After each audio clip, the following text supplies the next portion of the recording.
हस्तिनापुर गांव में शंकर अपने 2 बेटों और पत्नी के साथ कच्चे मकान में रहता था। शंकर के घर की हालत कुछ ऐसी थी कि बस 2 वक्त की रोटी का गुजारा ही निकल पाता था।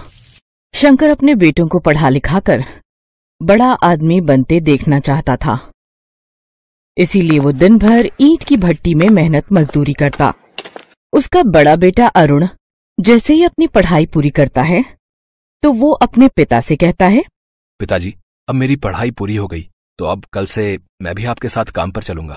अरे ये तू कैसी बात कर रहा है अरुण? इतने सालों तक खुद को ईंट की भट्टी में जलाकर मैंने तुझे इसलिए नहीं पढ़ाया लिखाया कि तू भी मुझ जैसा काम करे।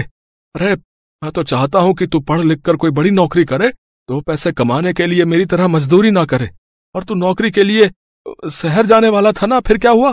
पिताजी, शहर जाने के लिए खर्चा ज्यादा है, वहां जाने का किराया, रहने के लिए किराए का घर, राशन पानी, इन सब का खर्चा बहुत ज्यादा है। जब तक नौकरी नहीं लग जाती तब तक इन सब के लिए हम गरीब इतने पैसे कहाँ से लाएंगे? तो इन सब बातों पर ध्यान मत दे और शहर जाने की तैयारी कर, बाकी सब मैं संभाल लूंगा।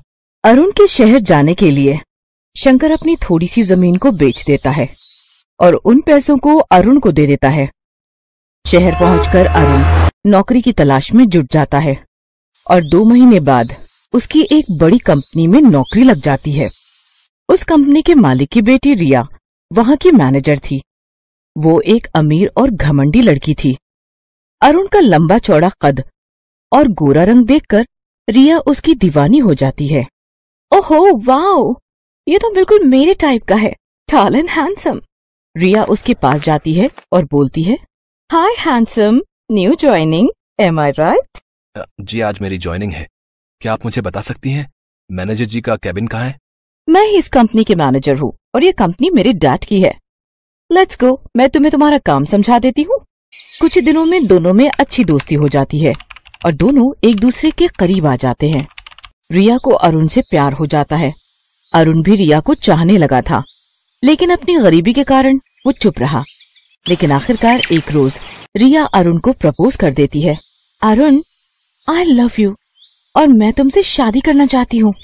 रिया, मैं भी तुमसे प्यार करता हूँ, लेकिन मैं एक गरीब हूँ और तुम अमीर खानदान से हो। तुम दोनों के बीच जमीन आसमान का फर्क है। ये सब मुझे नहीं पता, मैं सिर्फ इतना जानती हूँ कि मैं तुमसे प्यार करती हूँ और तुम्हारे साथ गरीबी में भी रह लूंगी। रिया अपने घर वालों से बात करती है, लेकिन रिया के पेरेंट्स इस शादी के खिलाफ थे, जिसके चलते रिया उनसे बगावत करके अरुण से शादी करके उसके घर, उसके गांव आ जाती है। भैया, ये आप शहर से किसे ले आए हैं? माँ, पिताजी, मुझे माफ कर देना, लेकिन ये आपकी बहू रिया है। हम दोनों एक दूसरे से प्यार करते हैं, इसलिए हमने शादी कर ली। अरुण की खुशी के लिए उसके गरीब परिवार वाले रिया को अपना लेते हैं। इसके बाद वो दोनों अपने कमरे में जाने लगते हैं तो राहुल उनका दरवाजा रोकते हुए कहता है, भाभी, मुझे पहले पैसे दो, तभी अंदर जाने दूंगा मैं। हाँ, उफ, दिखा दी ना आखिर अपनी गरीबी वाली आदत। अमीर लड़की देखी नहीं कि पैसे मांगना शुरू। एक तो वैसे ही मैं इतनी थकी हुई हूँ, ऊपर से ये दरवाजा रोक कर खड़ा हो गया। तुम गलत समझ रही हो रिया, ये तो बस एक रस्म निभा रहा है और उसी का नेक तुमसे मांग रहा है। रिया उसको पैसे देकर कमरे में जाती है तो अरुण कहता है, तुम बैठो, मैं फ्रेश होकर आता हूँ। भाभी, ये रहा आपका कमरा।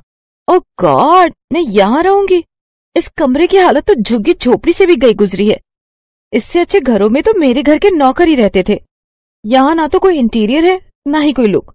ऊपर से ये खटारा पंखा पता नहीं बाबा आदम के जमाने का लगता है। पता नहीं तुम सब इतनी गर्मी और गरीबी में कैसे एडजस्ट करते हो। वो अपने देवर को गरीबी के ताने दे रही होती है कि तभी वहां अरुण आ जाता है तो वो चुप हो जाती है।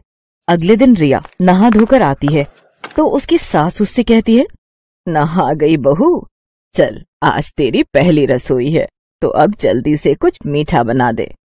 रिया किचन में जाती है तो वहाँ मिट्टी का चूल्हा जल रहा होता है और खाना बनाने के लिए कुछ बर्तन थे। हे भगवान, ये किचन देखकर तो मुझे ऐसा लग रहा है जैसे मेरा ससुराल हड़प्पा संस्कृति में जी रहा है। रिया गुस्से में हलवा बनाती है और अपने ससुराल वालों को खाने के लिए देती है। ऐसे ही कुछ दिन बीत जाते हैं। गांव में ही एक कंपनी खुलती है जहां अरुण नौकरी पर लग जाता है। अरुण जब घर पर नहीं होता तो रिया अपने ससुराल वालों को गरीबी के खूब ताने देती। एक रोज जब उसकी सास पूजा करने बैठती है तो रिया उस पर चिल्लाते हुए कहती है, सासू माँ, आपको पूजा के लिए यही टाइम मिलता है क्या, जब घर के कामकाज का टाइम होता है? तो आप पूजा करने बैठ जाती हो। ये सब ढोंग बाद में करना, और ये लो अभी ये सब्जी काटो। और पिताजी आप निकम्मों की तरह पड़े हो, ये नहीं कि बाजार जाके सब्जी ही ले आऊं। और राहुल तू जाकर पानी भर ला। पढ़ने का ड्रामा ना कर, बाद में करियो। जब से आई हूं तुम सबकी तो ऐश हो गई है। अरुण जब घर पर नहीं होता तो रिया उन सबसे खूब काम लेती और अरुण के आने पर खुद बेचारी बनकर घर के काम करने लगती। कुछ महीनों बाद रिया गर्भवती होती है। ये सब सुनकर सभी घर वाले बहुत खुश होते हैं। उन सबको खुश होता देख रिया उन सबसे कहती है, मैं आप सबसे कुछ कहना चाहती हूँ। मैं नहीं चाहती कि जिस गरीबी में मैं जी रही हूँ उसमें मेरा बच्चा भी जिए, इसलिए मैं अरुण के साथ शहर शिफ्ट हो रही हूँ। मेरे डैड ने हम दोनों को शहर बुलाया है। रिया, तुम मेरे माता पिता से मुझे अलग करना चाहती हो? बचपन से मेहनत करके उन्होंने मुझे पढ़ाया लिखाया, और अब जब उन्हें मेरी जरूरत है तो तुम मुझे उनसे अलग कर रही हो। मैं कहीं नहीं जाऊंगा, तुम्हें जाना है तो जाओ। तो फिर सड़ते रहो तुम यहीं, मैं तो चली। रिया अपना सूटकेस उठाकर जाने लगती है। तभी रिया की सास उससे कहती है, ठहर बहू, अरुण भी तेरे साथ जाएगा। चला जा बेटा, नहीं तो दुनिया वाले कहेंगे कि हमने तेरा घर तोड़ दिया। इसके बाद दोनों शहर आ जाते हैं। शहर आकर रिया की जिंदगी अच्छी खासी कटने लगी, लेकिन अरुण उदास रहने लगा। उसे रह रहकर अपने गरीब परिवार की याद सताने लगी। ऐसे ही समय गुजरा और रिया ने एक बच्चे को जन्म दिया। अरुण अरुण, मेरा बच्चा कहाँ है? मैंने उसे गोद में नहीं खिलाया। रिलैक्स रिया, हमारा बच्चा अभी यहीं था। हो सकता है कि नर्स ले गई होगी। मैं अभी जाकर पता करता हूँ। कुछ देर बाद नर्स बच्चे को लाकर रिया को देती है। अपने बच्चे को गोद में लेकर रिया बहुत रोती है, जिसके बाद उसे एहसास होता है और वो सोचती है, कुछ देर के लिए भी मैं अपने बच्चे को खुद से दूर बर्दाश्त नहीं कर पाई, तो अरुण के माता पिता उसके बिना कैसे रहते होंगे। तभी अरुण वहां आ जाता है तो रिया रोते हुए उससे माफी मांगती है और कहती है, अरुण मुझे माफ कर दो, मुझे अपनी गलती का एहसास हो गया है। अब मुझे मेरे घर, मेरे ससुराल ले चलो अरुण। उसके बाद रिया अपने बेटे को लेकर ससुराल आती है और सबसे अपने किए की माफी मांगती है। सासू माँ, पिताजी, राहुल, मुझे माफ कर दो। मैं एक अच्छी बहू नहीं बन पाई अपने सुख के लिए। मैंने आपको आपके बेटे से अलग कर दिया, लेकिन माँ बनके मुझे एहसास हुआ कि अपनों से दूर रहने के बाद कैसा लगता है।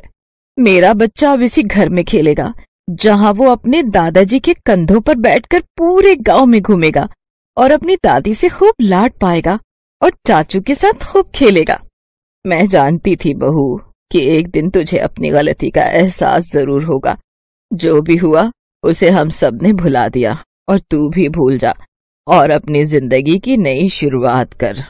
इसके बाद रिया अपने ससुराल वालों के साथ बड़े ही प्यार से रहने लगती है और वहाँ के हर तौर तरीके सीख जाती है।